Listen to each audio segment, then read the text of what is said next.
Hello friends, I hope आप लोग अच्छे होंगे और विंटर्स एंजॉय कर रहे होंगे। देख सकते हो कितना फॉग है आसपास मेरे। आज का जो वीडियो है वो बेसिकली मैंने सोचा कि बनाता हूँ, जो कि एक कंफ्यूजन मेरे को भी फेस हुई थी अपने टाइम में सफारी और XUV 700 के बीच में चूज करने में। सफारी फेसलिफ्ट जब मैंने कार ली थी तब सफारी फेसलिफ्ट लॉन्च हुआ था और उसी टाइम XUV मैंने ऑलरेडी बुक कर रखी थी और मैंने दोनों की टेस्ट ड्राइव ली थी और उसके बाद डिसीजन लिया था।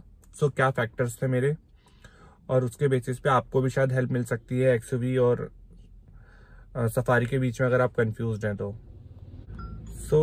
लुक वाइज अगर मैं कंपेयर करूँ तो मेरे को लगता है कि सफारी के लुक्स थोड़े ज़्यादा अच्छे हैं और गाड़ी बहुत ही बल्की लगती है और काइंड ऑफ फॉर्च्यूनर जैसी मेरे को लगती है। लेकिन लुक मुझे काफ़ी अच्छे लगे बेसिकली सफारी के। XUV के लुक भी अच्छे हैं, बट अगर मैं दोनों को कंपेयर करूंगा तो फेसलिफ्ट में अगर जो उसका डार्क एडिशन है, जो ब्लैक एडिशन है, और जो XUV 700 का मिडनाइट कलर आता था, उसमें मुझे लगता है कि सफारी को एस था और वो ज़्यादा बेटर लगती थी। और लुक वाइज अगर हम कंपेयर करेंगे तो मेरे को वो पर्सनल चॉइस है, हम सबकी अपनी, हमें कुछ भी, अब सबकी अपने डिफरेंट चॉइस होती हैं, बट मेरे को पर्सनली मैंने जब सफारी फेसलिफ्ट देखा था तो उसके लुक ज़्यादा अच्छे लगे थे और वो ब्लैक कलर में काफ़ी अच्छी और काफ़ी मस्कुलर कार लग रही थी। ओके, उसके बाद अगर हमें सफारी में इंटीरियर उसका एट प्रेजेंट XUV से ज़्यादा बेटर लगता है।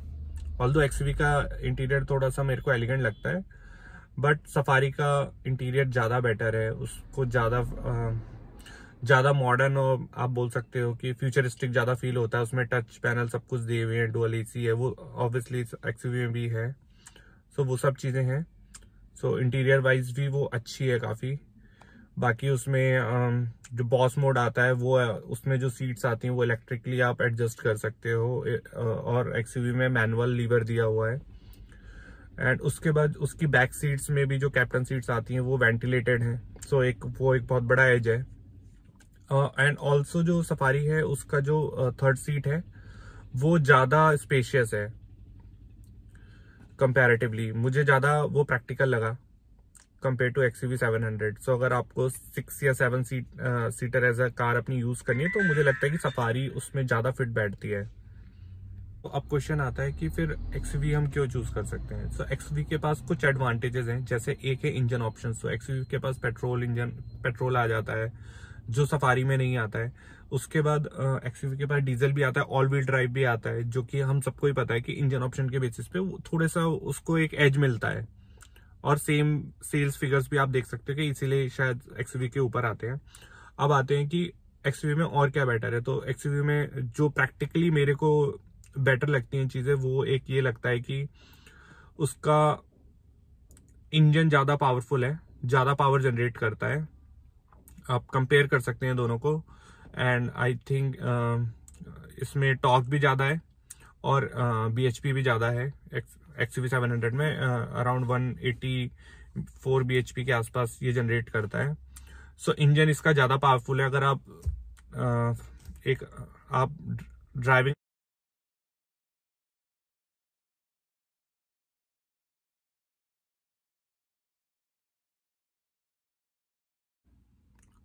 अगर आप ड्राइव एंथुसियास्ट हो तो आई थिंक आपको XUV 700 में ज्यादा मजा आएगा। मैंने भी दोनों की टेस्ट ड्राइव ली थी और मेरे को XUV बहुत अच्छा, मतलब बहुत ही ज्यादा पेपी इंजन है इसका अगर compare to Safari. Engine wise मेरे को ड्राइव में XUV ज्यादा बेटर है, क्योंकि उसका इंजन ज्यादा पावरफुल है, ज्यादा पेपी है, टॉर्क भी ज्यादा जनरेट करता है। वो आप कंपेयर कर सकते हैं और दोनों में काफी डिफरेंस है। दूसरा, XUV को चलाना ज्यादा इजी है। इसका स्टीयरिंग बहुत लाइट है। जब आप ये स्लो स्पीड्स में होती है तो जब भी आप ट्रैफिक में हो तो आपको ऐसा लगता ही नहीं है कि आप इतनी बड़ी गाड़ी ड्राइव कर रहे हो। एंड मेरे पास i10 भी है दूसरी कार, और मैं आपको इस चीज को मैंने खुद से रियलाइज किया है कि XUV को चलाना ज्यादा इजी है कंपेयर टू i10, जो कि खुद एक बहुत ही स्मूथ कार है। सो ये एक बहुत बड़ा फैक्टर है, और हाई स्पीड्स में ये बहुत ज्यादा स्टेबल हो जाती है। Though Safari is also very stable, but XUV भी अपने अकॉर्डिंग दोनों जगहों पे, city as well as highway, दोनों के लिए रिलायबल लगती है मेरे को ज्यादा। ऑल्दो सफारी का इंटीरियर बहुत अच्छा है, बट मेरे को उसके सभी ऑप्शन टच हैं। आई थिंक मेरा पर्सनल चॉइस है कि मेरे को बटन्स ज्यादा बेटर फील होते हैं यूज करने में। सो एक ये भी ऑप्शन था मेरे पास। एंड सेकेंडली अगर मैं बोलूं कि और एक और प्रैक्टिकल यूसेज जो मेरे को लगता है एक्सयूवी का, सो बेसिकली मेरी एज सच यूजेस नहीं थी 6 और 7 सीटर की, तो मेरे को एज अ 5 सीटिंग में कार काफी सही लगी। बाकी इसमें जो सबसे प्रैक्टिकल यूसेज मेरे को लगा वो है इसका फ्यूल टैंक, जो कि सफारी से बड़ा है। सो सफारी 50 लीटर्स ही फ्यूल्स आप एक बार में लोड करा सकते हो फुल, और इसमें 60 लीटर का फ्यूल टैंक है, तो जो कि मेरे लिए, जो मैं लॉन्ग ड्राइव्स लेता हूँ उसके लिए काफी ज्यादा हेल्पफुल है। मतलब 10 लीटर्स का मतलब है कि मैं 150-160 किलोमीटर मिनिमम एक्स्ट्रा चल सकता हूँ। सो एक वो बहुत बड़ा एडेड एडवांटेज है एक्सयूवी 700 के साथ। और मैंने दोनों ही सफारी और एक्सयूवी की टेस्ट ड्राइव रात को भी ली है। सो जो लाइट्स हैं वो सिटी में तो मुझे लगता है सफारी की बेटर है, बट ऑन हाईवे एक्सयूवी पे एक बूस्टर हेडलैम्प्स आता है जो कि 80 के बाद एक्टिवेट होता है। उसके बाद इसकी लाइट्स बहुत ही ज्यादा अच्छी हो जाती हैं, और कंपेयर टू सफारी थोड़ा सा इम्प्रूव्ड है और बेटर है आई विल से, और बहुत ही अच्छी विजिबिलिटी मिलती है। तो काफी कॉन्फिडेंस आता है आपको हाई स्पीड में भी इतनी अच्छी विजिबिलिटी के साथ ड्राइव करने में। तो ऑल्सो राइड कंफर्ट भी मेरे को थोड़ा सा एक्सयूवी में थोड़ा सा बेटर लगा। आई विल मतलब मैं आपको एक एग्जांपल देता हूँ। मेरी हाइट 5'8" है, एंड जब मैंने अपनी सीट्स बेसिकली सफारी बहुत ही ज्यादा ह्यूज लगती है बैठने में, और जब उसके एंगल मैं जब उसमें बैठा था ड्राइविंग सीट पे, सो जब मैंने सीट अप की थी तो मेरा जो नीज थी वो डैशबोर्ड के नीचे टच हो रही थी।